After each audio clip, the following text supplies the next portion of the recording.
Halo adik-adik semua, sekarang kita akan belajar tema 9, menjelajah luar angkasa, subtema 1, keteraturan yang menakjubkan, pembelajaran 2.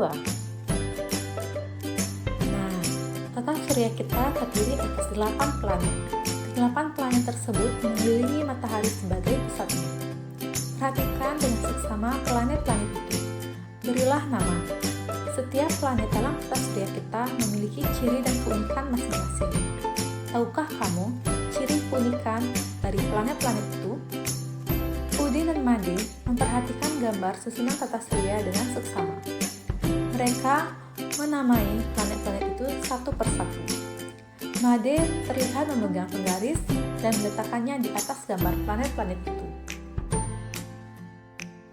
Udin, apa yang kamu lakukan dengan penggaris itu, Made? Made, aku hanya ingin membandingkan mana planet yang paling besar dan mengurutkannya.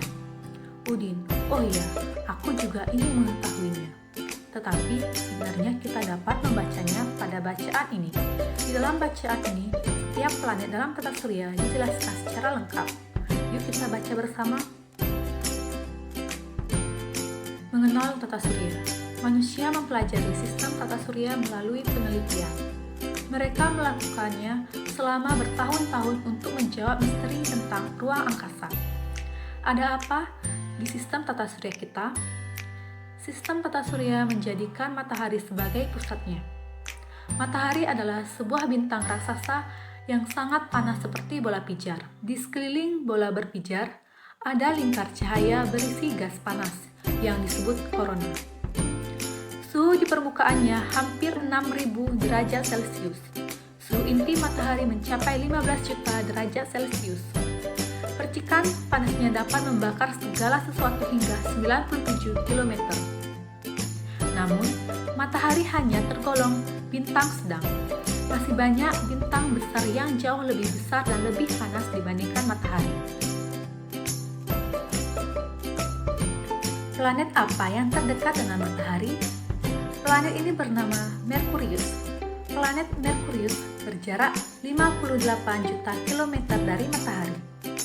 Merkurius sulit terlihat di langit pada malam hari jika dilihat dari bumi. Merkurius baru terlihat setelah matahari terbenam atau sebelum matahari terbit. Keunikan dari Merkurius adalah melesat cepat mengelilingi matahari, tetapi berotasi sangat lambat. 1 hari di Merkurius sama dengan 30 hari di bumi. Planet berikutnya adalah planet Venus. Planet Venus merupakan planet terdekat dari bumi. Venus lebih panas dibanding Merkurius yang lebih dekat dengan matahari. Hal ini terjadi karena planet Venus memiliki lapisan atmosfer tebal yang dilapisi awan. Oleh karena itu, pancaran sinar matahari terperangkap di dalamnya. Awan yang mengelilingi Venus menjadi salah satu keunikan planet ini. Awan tersebut terlihat indah karena memantulkan cahaya matahari. Selain itu, Venus menjadi planet paling terang di antara planet-planet dalam sistem tata surya. Venus melakukan rotasi dengan arah yang berlawanan dengan arah rotasi planet-planet lainnya. Venus berotasi searah dengan jarum jam. 1 hari di Venus sama dengan 243 hari di bumi. Planet ketiga adalah bumi yang disebut sebagai planet biru. Sebagian besar bumi ditutupi oleh lautan, sehingga nampak biru. Bumi diselimuti oleh udara tebal yang disebut atmosfer. Fungsi dari atmosfer untuk menyaring panas dari matahari sehingga tidak terbakar. Planet setelah bumi adalah Mars. Mars dijuluki sebagai planet merah. Planet ini disebut-sebut paling menyerupai bumi. 1 hari di Mars sama dengan 24,6 jam di bumi. Ia juga memiliki kutub yang diselimuti es. Suhu udara di Mars lebih dingin daripada suhu di bumi, yaitu sekitar 63 derajat Celcius di bawah nol. Karena letak Mars yang lebih jauh dari matahari dibanding bumi. Mars juga memiliki lapisan atmosfer, namun lebih tipis dibanding bumi. Planet kelima adalah planet Jupiter. Jupiter adalah planet terbesar di dalam tata surya. Suhu di planet ini pun sangat rendah, mencapai kurang lebih minus 100 derajat Celcius. Planet Jupiter merupakan planet yang sebagian besar terdiri atas gas. Letak inti planetnya pun jauh di tengah. Planet ini memiliki bintik merah yang ternyata merupakan badai raksasa. Planet keenam dalam sistem tata surya adalah planet Saturnus. Saturnus terlihat memiliki cincin yang melingkari tubuhnya. Cincin tersebut terdiri atas lingkaran bebatuan, debu, dan es yang terperangkap dalam orbit mengelilingi planet tersebut. Saturnus merupakan gas raksasa yang berputar sangat cepat. Hal ini menyebabkan bagian ekuatornya mengembung. Oleh sebab itu, kutubnya tampak lebih datar dibanding planet lainnya. Saturnus memiliki beberapa satelit yang lebih banyak dibanding Bumi yang hanya memiliki satu. Salah satu satelit yang paling terkenal yang mengelilingi Saturnus adalah Titan. Planet Uranus merupakan planet ketujuh dalam sistem tata surya. Planet Uranus berputar miring karena porosnya yang hampir sejajar dengan orbitnya. Suhu planet ini sangat dingin, yaitu sekitar minus 212 derajat Celcius.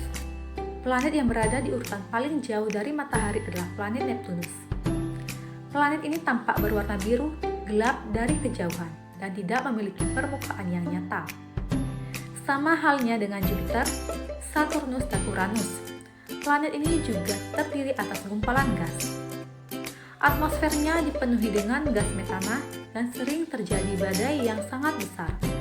Salah satu satelit yang mengelilingi Neptunus bergerak berlawanan arah dengan satelit-satelit dan planet-planet lainnya.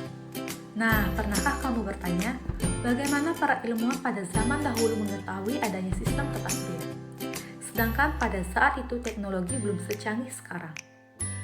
Para ilmuwan bekerja dan mengamati dalam menggunakan segala sesuatu yang ada di sekitarnya untuk mempelajari fenomena alam, termasuk sistem tata surya. Salah satu yang dilakukan para ilmuwan adalah membuat model. Apakah model dalam ilmu pengetahuan dan bagaimana perannya dalam pengembangan ilmu pengetahuan? Simaklah bacaan berikut ini. Pentingnya membuat model dalam pengembangan ilmu pengetahuan. Para ilmuwan yang mengamati dan meneliti suatu benda atau fenomena alam mempunyai kewajiban untuk menyampaikan hasil penelitiannya kepada masyarakat. Tidak hanya masyarakat yang terdiri dari sekumpulan para ilmuwan, tetapi juga masyarakat pada umumnya. Seringkali untuk menjelaskan sesuatu yang baru, para ilmuwan menggunakan cara yang paling sederhana agar mudah dimengerti dan diterima. Salah satunya dengan menggunakan model. Model dalam ilmu pengetahuan dapat mewakili gagasan hasil penelitian para ilmuwan untuk menjelaskan fenomena tertentu. Model dapat berupa benda maupun proses tertentu. Pada masa lalu, model ini dibuat dalam bentuk 3 dimensi. Pada masa sekarang, selain berupa benda 3 dimensi, para ilmuwan telah menggunakan teknologi informatika. Teknologi ini dibuat dalam bentuk gambar, baik gambar diam maupun gambar bergerak. Hal ini bertujuan agar para ilmuwan dapat menjelaskan fenomena alam sehingga lebih mudah dipahami. Para astronom masa lalu juga menggunakan model berupa benda 3 dimensi. Mereka membuat model benda 3 dimensi untuk menggambarkan sistem tata surya dengan menggunakan bahan yang ada di sekitarnya. Pada masa sekarang, model tata surya kita dapat dibuat dengan cara sederhana dan menggunakan benda atau bahan yang mudah didapat. Berikut adalah beberapa contoh model sistem tata surya yang sederhana. Nah, selanjutnya kita akan membaca cerita fiksi berikut ini dengan seksama. Perhatikanlah bagaimana jalan ceritanya dan bayangkan tokoh utama dan tokoh tambahan pada cerita ini. Tetaplah berada di jalurmu oleh Diana Caritas. Dio pulang sekolah sambil meringkis kesakitan. Ia menuntun sepedanya dengan sedikit terpincang-pincang. Celana dan baju seragamnya terlihat kotor.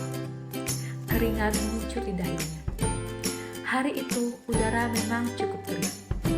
Ibu segera menyambut Dio dengan membukakan pintu pagar. Ibu pun membantu Dio memasukkan sepedanya di halaman rumah. Ibu mengambil tas Dio yang ikut kotor dan menuntunnya masuk ke dalam rumah. Setelah ibu memberikannya minum, ibu memeriksa luka-luka gores di lutut dan siku Dio. Dio meringkis kesakitan ketika luka-luka itu dibersihkan dan diberikan obat. Setelah Dio mulai terlihat tenang, ibu meminta Dio bercerita. "Aku yang salah, Bu. Aku tidak berhati-hati. Aku tidak akan mengulanginya lagi. Seandainya aku tetap berada di jalur," kata Dio dengan penuh penyesalan. "Apa yang sebenarnya terjadi, Nak?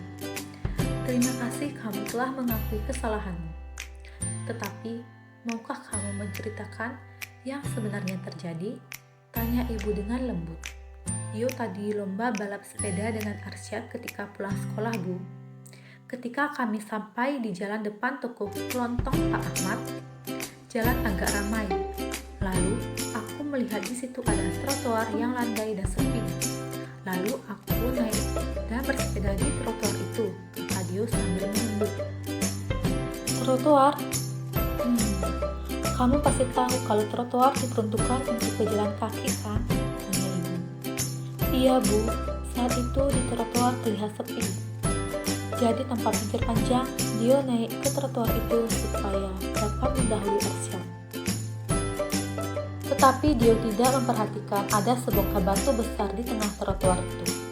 Tanpa sengaja Dio menabrak batu besar itu dan jatuh terjerembab ke dalam got. Beruntung got itu kering dan dangkal. Arsyad yang berada di belakangku pun segera menolong," cerita Dio masih dengan wajah menyesal. "Ibu bersyukur kamu hanya mengalami luka gores, Nak. Itu pelajaran berharga untukmu. Trotoar itu dibuat dengan tujuan tertentu, agar para pejalan kaki tidak berjalan di jalanan yang diperuntukkan bagi kendaraan. Semuanya itu dibuat agar tercipta keteraturan. Masyarakat pun mendapat kesempatan yang sama untuk menggunakan jalan umum," jelas ibu sambil tersenyum. "Aku mengerti, Bu. Seharusnya aku tetap berada di jalurku, bukan di jalur yang tidak diperuntukkan buatku," kata Dio sambil meringkis. "Baiklah kalau begitu, luka-lukamu sudah dibersihkan dan diobati. Sekarang kamu bisa ganti baju, cuci tangan lalu makan siang. Beristirahatlah setelah itu, nanti sore biar ayah yang memeriksa sepedamu," kata ibu sambil beranjak ke dapur menyiapkan makan siang Dio. Nah adik-adik, lagu Ambilkan Bulanmu ciptaan Adil Mahmud merupakan salah satu lagu anak-anak yang populer saat ini. Mari perhatikan lagu Ambilkan Bulanmu berikut ini. Kalian sudah mengetahui tentang interval lagu. Coba kalian amati interval lagu pada lagu Ambilkan Bulanmu. Nah adik-adik, sekian materi yang kakak jelaskan. Semoga bermanfaat untuk adik-adik. Sampai jumpa di pertemuan berikutnya.